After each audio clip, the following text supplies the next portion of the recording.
जब लोग मुर्दे को कब्र में दफना कर जाते हैं तो दो खौफनाक शक्ल वाले फरिश्ते जमीन को चीरते हुए कब्र में दाखिल होते हैं।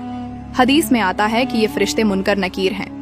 इन दोनों फरिश्तों के लंबे लंबे दांत, खौफनाक सियाह और नीली आंखें और लंबे सियाह बाल होते हैं। ये दोनों फरिश्ते इंसान के सामने उसके एमाल के मुताबिक जाहिर होते हैं। अगर मरने वाला शख्स नेक था तो ये दोनों फरिश्ते खूबसूरत और नूरानी शक्ल में जाहिर होते हैं, और अगर मरने वाला शख्स गुनाहगार है तो ये दोनों फरिश्ते इंतहाई खौफनाक शक्ल में जाहिर होते हैं, जिनका कोई तसव्वुर भी नहीं कर सकता।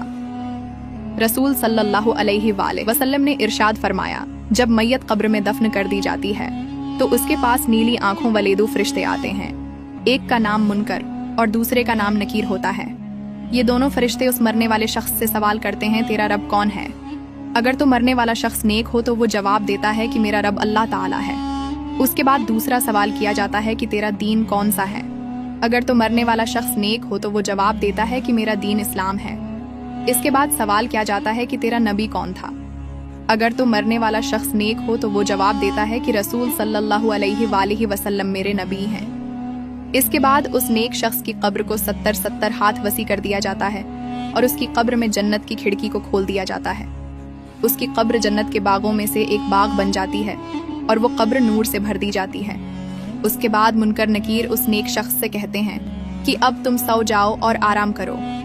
उस वक्त वो नेक शख्स मुनकर नकीर से कहता है कि मैं अपने घर वालों के पास जाना चाहता हूँ ताकि मैं उनको अपने अच्छे अंजाम का बता सकूं। तो उस वक्त मुनकर नकीर में से एक फरिश्ता उस शख्स से कहता है कि नहीं, अब तुम दुनिया में वापस नहीं जा सकते। आप तुम ऐसे शख्स की तरह सो जाओ कि जिसे कोई नहीं जगा सकता सिवाय अल्लाह के।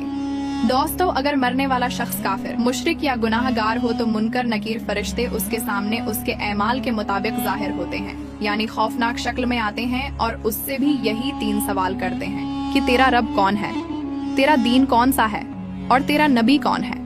अगर तो मरने वाला शख्स काफिर, मुशरिक या गुनाहगार होता है तो वो इन सवालों के जवाब में कहता है कि मुझे उसके बारे में कुछ इल्म नहीं। इसके बाद जमीन को हुक्म दिया जाता है कि वो आपस में मिल जाए, यहाँ तक कि इस मरने वाले शख्स की पसलियां एक दूसरे के अंदर पेवस्त होकर टूट जाती हैं और उस शख्स की कब्र में जहन्नम की खिड़की को खोल दिया जाता है और उसकी कब्र को जहन्नम के गढ़ों में से एक गड्ढा बना दिया जाता है, यहाँ तक कि ये शख्स कयामत तक इसी अजाब में मुब्तला रहेगा।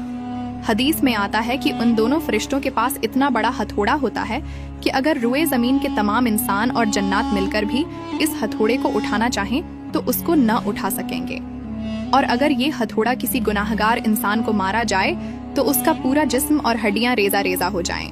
दोस्तों, रसूल सल्लल्लाहु अलैहि वसल्लम ने इरशाद फरमाया कि कब्र आखिरत की मंजिलों में से सबसे पहली मंजिल है। अगर किसी शख्स ने उससे नजात हासिल की तो आगे का मामला आसान है, और अगर कोई शख्स कब्र से नजात हासिल न कर सका तो आगे का मामला उससे कहीं ज्यादा दुश्वार है। अल्लाह ताला से दुआ है कि अल्लाह ताला हमें नेक ऐमाल करने की तौफीक अता फरमाए, हमें अजाब कब्र से बचाए और आखिरत में आप सल्लल्लाहु अलैहि वसल्लम का जन्नत में पड़ोस नसीब फरमाए। आमीन।